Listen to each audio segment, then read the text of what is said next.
Last year they won 54 games. This Mm. year they're projected to win 27 and a half.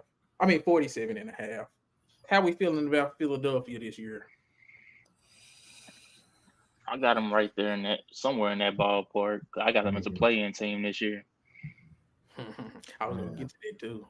Mm. They got I him don't as a know. play team.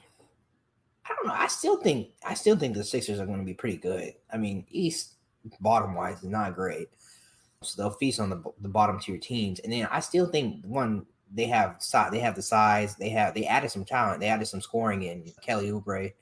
Like I still and then with Nick Nurse, I think they're gonna play a little bit harder defense. I think their starters are gonna play more. I think Embiid is gonna show up more a little bit. With Nick Nurse isn't gonna allow him to just like lollygag, sit out every now and then. I think he's gonna be actually out there 35 minutes plus a game. So But how y'all feel about them with the Harden situation? They should yeah, just got rid of him. I'm gonna Gotta say get the only problem is this Harden situation. I don't know what's gonna That's come why out of I that. don't trust. That's why I don't trust. I already don't trust Embiid. And then you got all this other extra drama that's going on. That's Hmm. going to tamper with the rest of the dynamics of the team. No, I don't have no faith in them whatsoever. You But know, the only thing about that is though, you got Embiid, you got Maxi, you got Tobias Harris. hmm Like I get it, nobody likes Tobias Harris, but I don't like he's nobody eat his still. name. Mm. But Embiid is a top 10 player. Like that's like no debate. Scoring He title, MVP. is. He's. MVP. That can win. That's gonna get you 45. A top 10 player can get you 45 games. Look what Shea did with two start. I know I always bring up Shea, but look what just a top 10 player can do. They can drag you to the playoffs. They can drag you to the play-in. We seen that. So I think Embiid in his current form right now, in the regular season too, because we're not talking about playoffs, Embiid can drag you to 45 wins, damn near by himself. And then you add in a Maxi. Then you add in a So Tobias. we've seen. So we're gonna sit here and act like we seen MB do that single handedly. That's true. I I'm mean, just eh, he's always gonna need somebody else. He's always gonna need somebody else to come along with him, But Philadelphia headed in the wrong direction with no brakes in the car. like, I don't know. It just depends on what they're gonna be able to turn if they're getting rid of Harden. What they're gonna be able to turn that into? They're gonna turn that into what? A DeMar DeRozan? Maybe he leave or Zach LaVine after they trade for a couple of picks. Is Tobias Harris gonna just step up and be a great third option if they just get rid of him? With Maxi turning into a nice second option to be like it's a lot. Y'all right. It's a lot of like unknown variables going on with Philadelphia over there. I mean, so give me our best case scenario, worst case scenario, and then we probably can move. Then we'll move on to Toronto. Yeah, I say best case scenario. Their ultimate best case scenario is Harden quit all this drama, show up and play for them, and they continue on what they did last year and get better. That's their best case scenario. The worst case scenario is this Harden drama messes up everything, and injuries, all that stuff, and they can't figure it out. Ray got him in the play-in. Is that a little bit much? I mean, the middle of the East has gotten a little bit better, but I still think that bottom of the East ain't that great, and I think they'll be able to. I think they'll be able to capitalize on that. I think they'll be worst case 6 seed. Right. Rebuttal. Because you did have him in the play-in. That's crazy compared to just general consensus. I know you don't care about general consensus, but I just don't see them finishing in the play-in. Why you got them in the play-in? You did say you don't trust them, but The only reason why, because we done seen what Harden done did with teams what he says he's quitted on. He's literally sucked the life out of teams when he said he quit. Oh, you're not gonna make a choice. I'm gonna force your hand to make a choice. So I feel like I know he said he want to go to the Clippers, but what does the Clipper have for what Harden and what the Sixers think he's worth? What can they mm, really offer them? So it's kind of like a Dame Heat situation. It's like, do y'all really have everything that? Forget about what Harden want to be. Do y'all have what we want? And mm, Thad says, because as long as they got MB right there, they got a. I know I'm not the biggest fan of this dude, but as long as they got somebody out of Maxey who's still young and still promising, we're not trying to go back to rebuild so fast. So before we just take that route, we're gonna make sure we go through everything to make sure, okay, we still are a contending team or at least a playoff team. So I just feel like it's gonna be one of those things where we might not see Harden move until either around the new year or even worse than that, until the deadline. And that's a lot of basketball being played if you wait that long. You know, bruh, come on now. That's just and it's crazy because it's like, dude, you went a whole season with this organization. It's like if stuff don't go his way, he gonna create something. If it What do you? wasn't Daryl Morey, it was gonna be somebody else that he's gonna create a problem with. Yeah. Let's just say, and then we can move on to Toronto. Let's just say he say, "Fuck it, I'm gonna play." Can they finish in the top 3 if he plays? Are they good enough with Harden to still be a top 3, top 4 seed? What Harden are we getting though? Are we getting I'm showing up to my job, or I'm showing up like, okay, I'm gonna put my all into this organization? Like, which one are we You right getting? on. You right. I don't trust him. I don't trust him. Me I'm just saying, personally, even I if he don't trust show up, him. which one is showing up though? He gonna be out of shape. No, he's not gonna be focused playing for them. You see the way he quit out of Houston? All right. Now, Toronto Raptors, they was 41-41 last year. This year they projected to win 36 and a half games. Toronto, you lose Van Fleet, you lose Nick Nurse, you add Dennis Schroeder. They got Grady Dick in the draft. Is Toronto better? Should they blow it up? Like, I'm gonna ask you, Ray. Pascal Siakam, can he lead a team, or should they just move on from Pascal and build with Scotty? How you feeling about Pascal as a 1? I don't think Pascal has showed enough to be a trusted number 1. And I have never in my life thought of Scotty Barnes as a number 1. But that's interesting though. I don't know. Like, I feel like Scotty Barnes definitely had a sophomore slump compared to his, because coming in, I don't think nobody had him winning Rookie of the Year. So when he did, it was kind of like, okay, he got some momentum going into his second year. And then when the second year came, it's just like, okay, the whole Raptors roster just kind of flopped. So that would be interesting though, to see him as a number 1 option, because I'm not really saying him a number 1 option, but him as your best player. Because I don't think Scotty Barnes can be a number 1 I don't think option it's something he really offensively. can't do. Like, he literally has all the tools to be a complete basketball player. He has the wingspan, the athleticism. He has the IQ. He can move well. He can shoot the ball. I don't think he's a natural scorer though, Ray. Like, I think it's one if of you're a those number 1 things. option in the NBA, you got to be a natural scorer. Regardless of what people say, you got to be a natural scorer. I think it's one of those things though. He was playing behind Van Vliet and Siakam.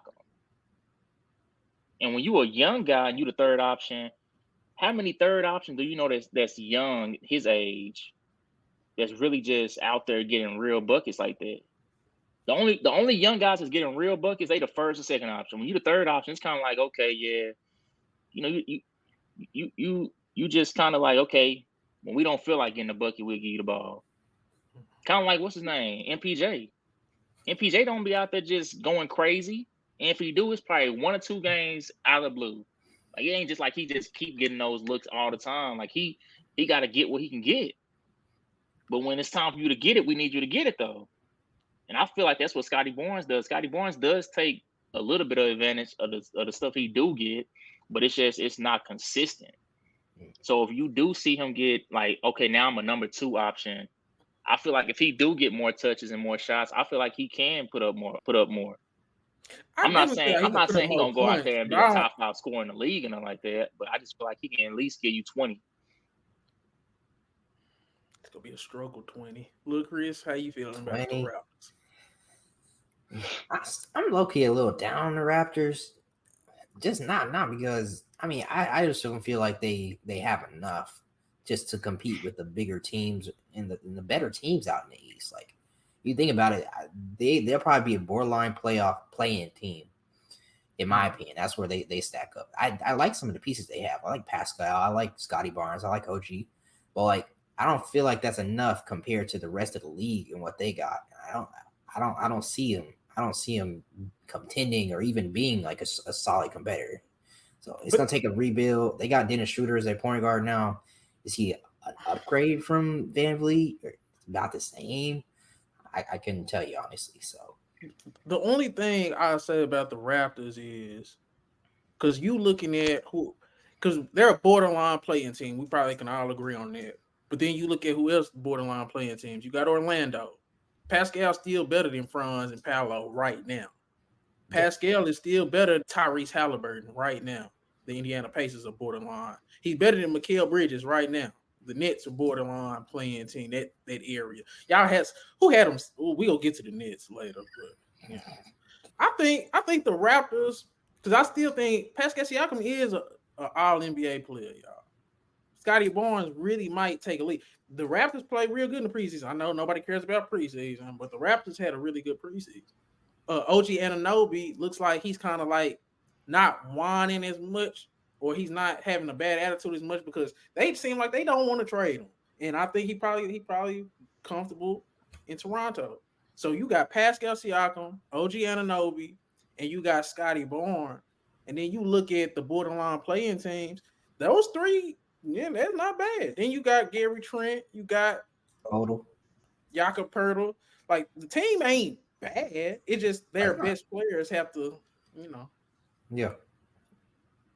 But we can move on to the Boston Celtics. 57-25 last year. This year they're projected to win 54 and a half. I'm pretty sure we all got Boston as our favorite, so we don't have to spend too much time on this. But my question is, can they sustain if Porzingis goes down? They're gonna be a little thin up front, and they're gonna be a little small if Porzingis go down. I try to address that, but at the end of the day, Porzingis is their biggest player. They lost their rim protection in Robert Williams. Like, you trust in Al Horford now? If Porzingis go down, I don't know about that. So, right. I think that's something that probably I don't know. I don't know how they're gonna sustain that. As far as like just to piggyback off what Chris was saying, I don't see them. I mean, they still had a firepower offensively, but defensively, yeah, that's something they're gonna really be missing. And that's something that even when we think about back when they went to the finals 2 years ago, and I mean Williams was out there, but he wasn't 100%. So it was still like he was missing. He was a foot like he was slower. Like he wasn't as agile. He wasn't as quick off the floor. So even in that instance, like I just feel like Porzingis is athletic, but we don't really still look at him as a true rim protector. So I think even with him out there, it's gonna be some things they miss from Robert. As the season go on, it's gonna be easy to see. So I think people kind of got overexcited in the preseason, seeing a couple blocks here and there from Porzingis, but he's not a true rim protector.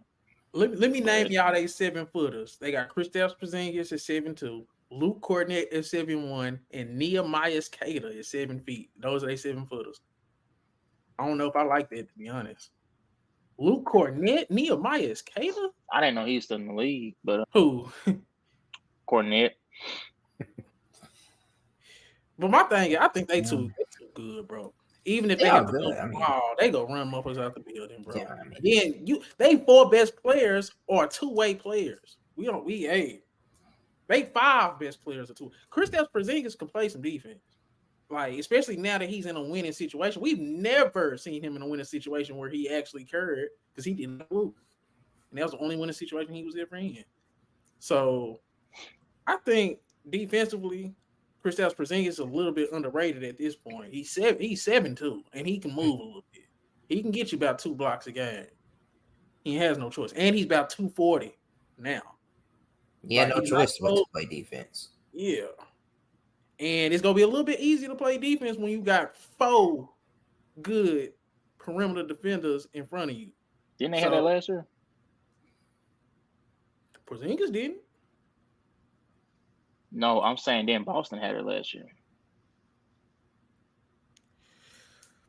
I think this could be Tatum year. I really do. I think this could be Tatum. It's coming to that point. They want to crown the nigga anyway. We all know it. Like, come on, man. Everybody loved Tatum all of a sudden. And then I think this is year. I think this is the best team he's done had. He's going into his 8th year, I think. Jaylen Brown going into his 9th year. These niggas is young, but them niggas, hey, they. And then they the 2 most winningest players at this age without winning the championship.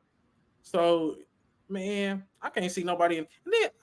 I can't see nobody beating them, bro. That 4, nah, I can't see nobody beating them.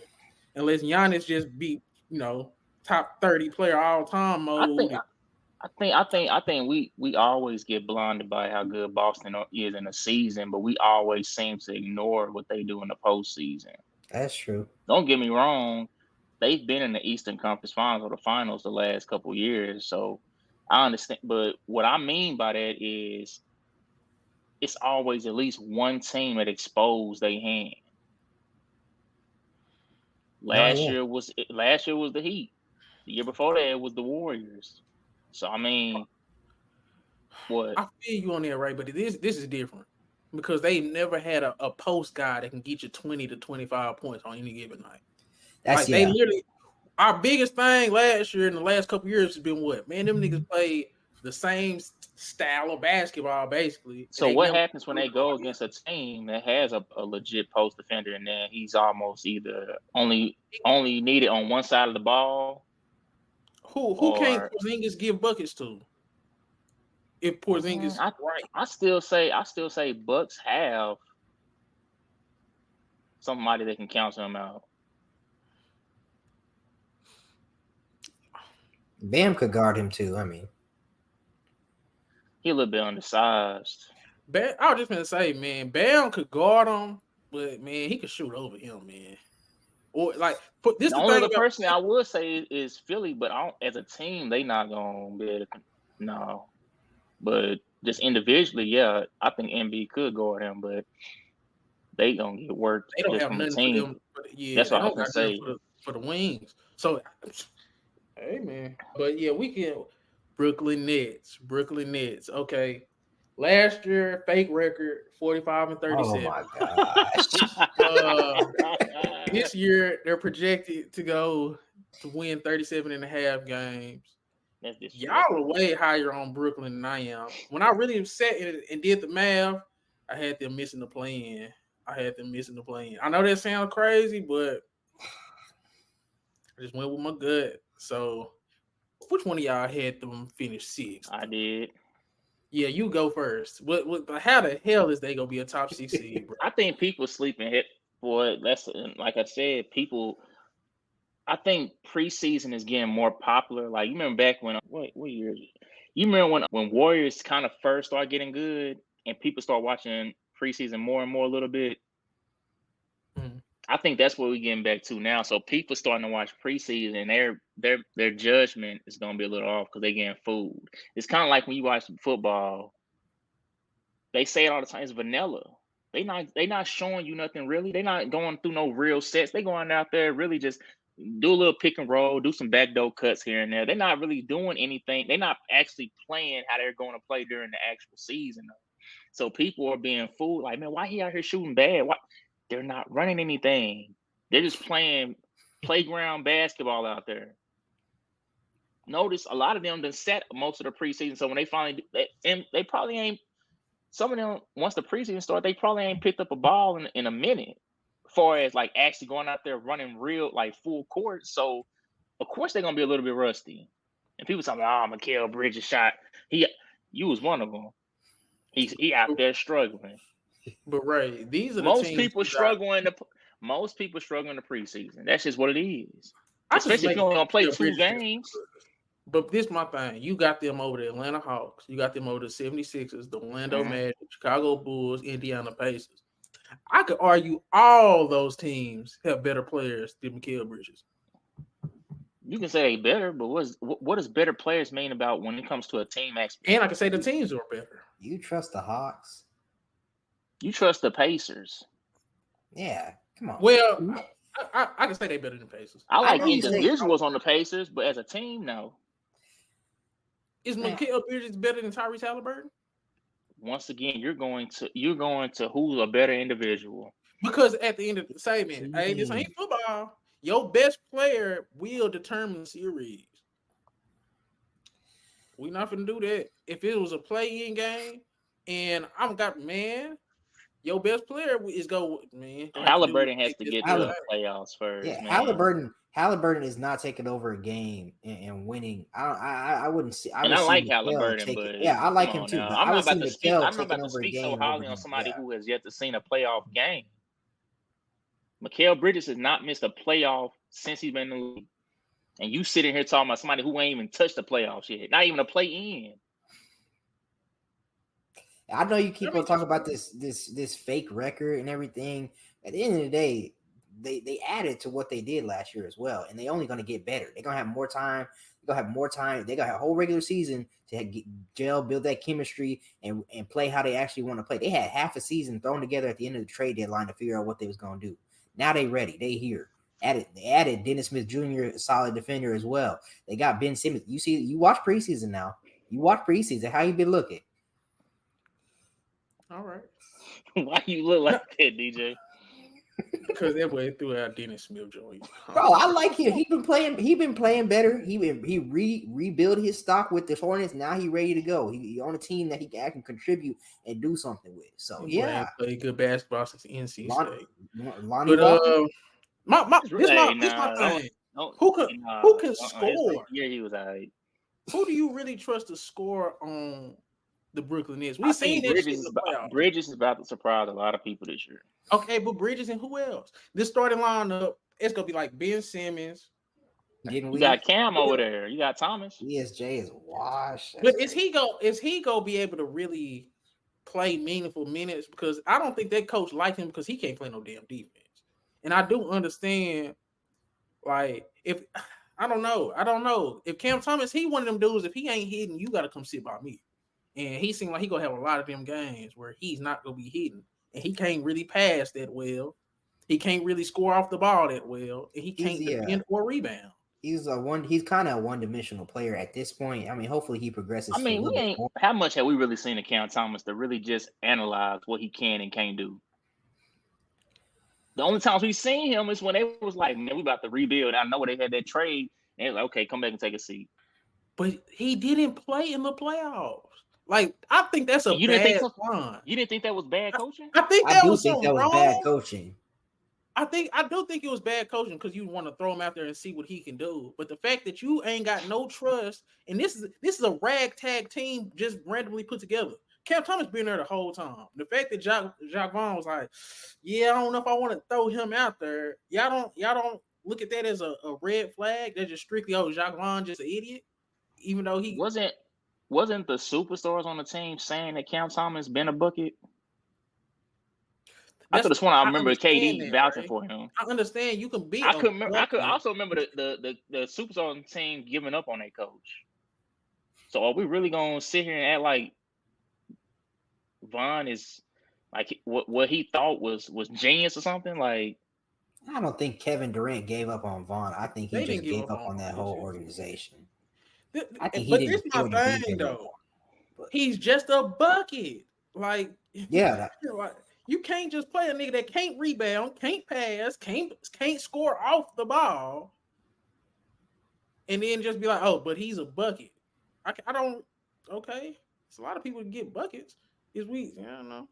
I think he'd be a solid player off your bench to get some good scoring in. Maybe a 6-man year candidate. If he that's his best. That's his best. That's what Nets gonna fail if they do that. Okay, Ray. Since you got him 6, they don't got enough firepower. The top 3 scorers for the Nets. You have to wait for him to come off the bench. Who gonna be the top 3 scorers for the Nets? And let's go determine where the hell I think they go finish. I say Bridges, Thomas, and that third one. I mean, probably Dinwiddie. Yeah, probably Dinwiddie. Borderline playing team. We seen, New but York we Knicks. seen Dinwiddie as a second option that could give you 15, 18 points. So if you can get that from your third option, that's pretty solid. If I can give you 18 points a game, That's pretty solid, but we had the chance. I'm not gonna lie, we had the chance to see that last year in the playoffs, and sometimes he didn't. he wasn't a third option. They had him out there still trying to be a 1A, 1B with Bridges. And that's where they That's where they failed. messed up. Yeah, They that's where should they have messed let up. Bridges run the show completely and let Dinwiddie be a supporting guys. Dinwiddie out there still trying to take over games. I'm like, dude, we've seen you try to do this before. It didn't work. For them to get in that 6 seed, I think they're gonna have to lead to be top 5, top 10 in pace. They're gonna have to get a lot of fast break points. Hopefully, Ben Simmons can get them a They lot of definitely gonna be transition running. points. You don't think? But that's what I'm saying. And then I think Especially they're gonna with have to Ben be a top Simmons 10 running. defense. It definitely is Ben Simmons running as the point guard. They definitely gonna get a lot of fast breaks.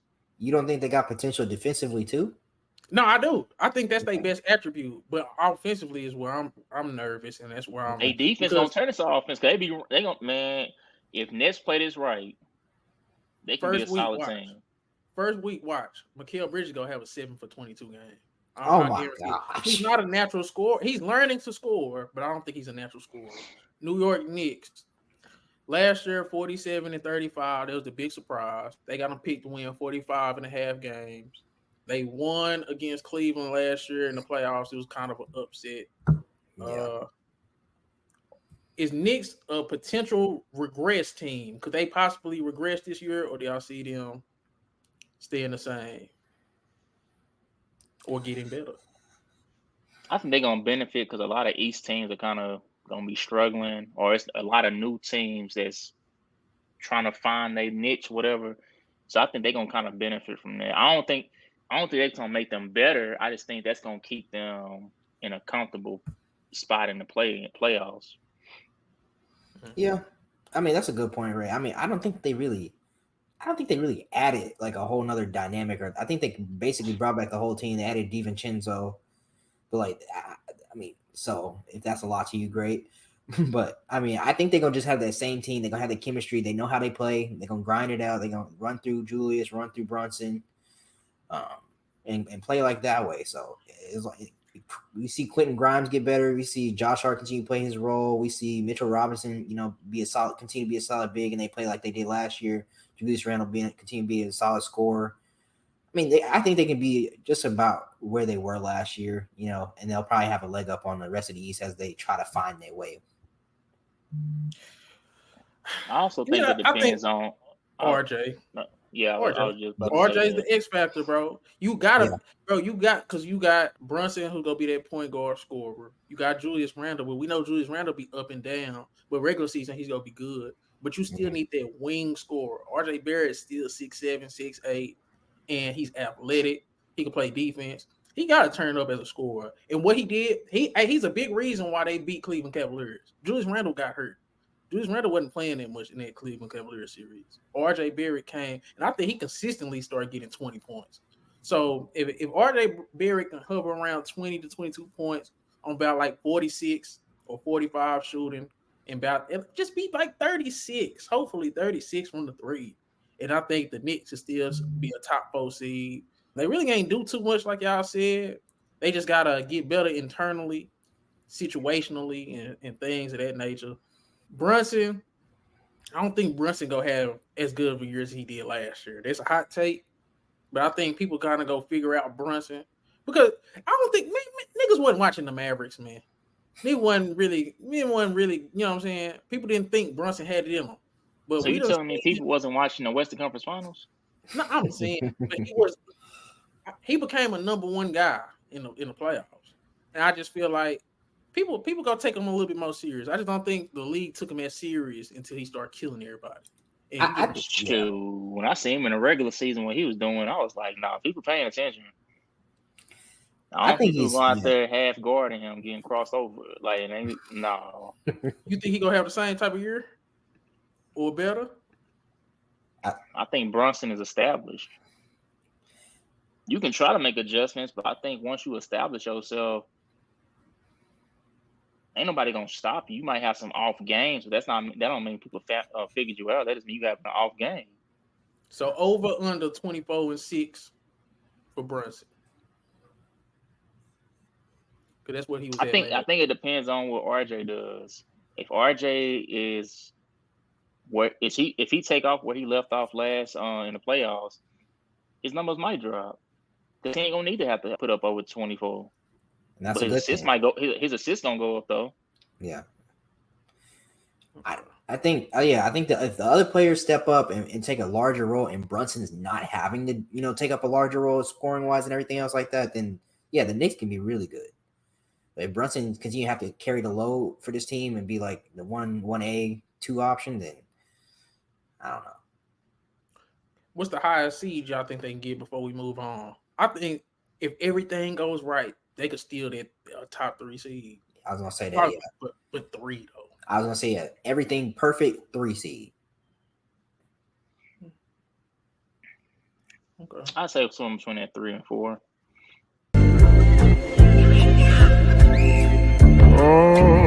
Found some shit I love to do, so I can live comfortable. Searching for a peace of mind, need that when it's time to rhyme. Perfect in every line, any chance I get, and I know it takes time, but I will never quit.